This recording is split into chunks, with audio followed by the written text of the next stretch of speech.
kimataifa pale kwenye dimba la Lupaso na namna ambavyo alikuwa anaipambania Simba, lakini alikuwa ni mchezaji ambaye alikuwa committed sana, miongoni mwa wachezaji ambao walikuwa bora sana kwenye runs. Unajua kila mchezaji ana sifa yake, mikimbio.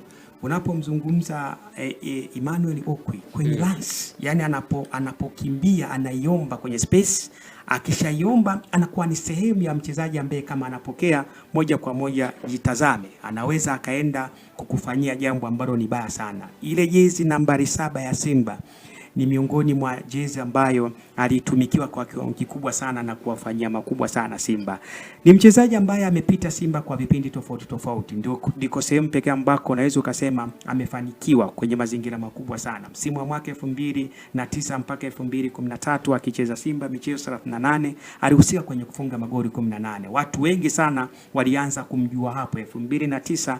Nakumbuka sana mimi niko bado shule ya msingi tukipambana kuhakikisha kwamba kila kitu, siku moja ndoto zetu ambazo tulikuwa tunaziwaza zize kutimia.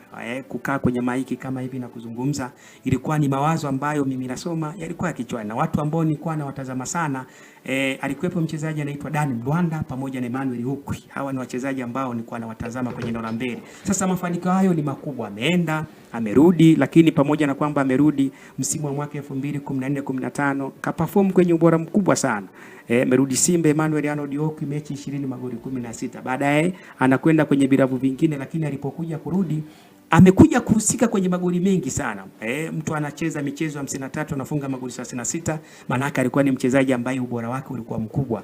Lakini ukiacha kwenye kufunga pekee, wachezaji ambao walianza kuitengeneza Simba kuwa timu tishio zaidi barani Afrika msimu wa mwaka 2016-17, ile Simba ya Kinazimbwe, Simba ile ya kampa tena, Simba ambayo ilikuwa inacheza total football, Simba ambayo ilikuwa under Patrick Yauzem, anakwenda kutengeneza mazingira makubwa, kwa sababu Simba wamepita walimu wengi sana, kina Steven van der Broek miongoni mwa wachezaji ama miongoni mwa mameneja ambao walikwenda kuisimamia Simba, wakina Pablo Franco Martini miongoni mwa watu ambao walikwenda kuisimamia Simba. Kwa hiyo ile misimu ambayo yuko pale, namna ambavyo alikuwa anashirikiana na wachezaji tofauti tofauti katika ushirikiano mkubwa, kiwemo akina Captain John Raphael Bocco, ushirikiano wa kuhakikisha kwamba Simba inafanya vizuri, akina Hassan Demla kwenye timu, akina Hassan Dirunga HD, unamzungumza mtu kama kina Jonas Gerard Mkude, miongoni mwa wachezaji ambao walistiki kwenye ubora mkubwa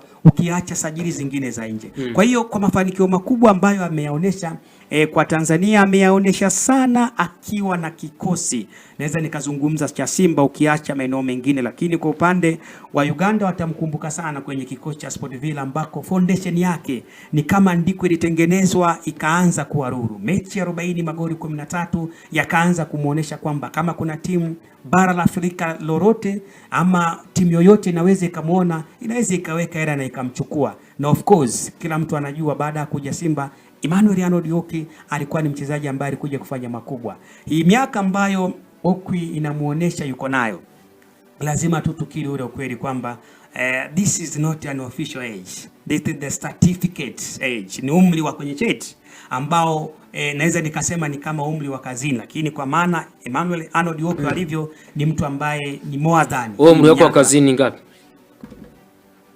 Mimi sina umri wa kazini, umri wangu ni ule ule. Wewe umri wako wa kazini? Mimi umri wangu ni ule ule bwana. Umri wako ni ule ule. Sina umri wa kazi. Una umri wa kazi. Umri wa kazi unatumika kwenye michezo. Kwenye michezo ndio umri wa kazi.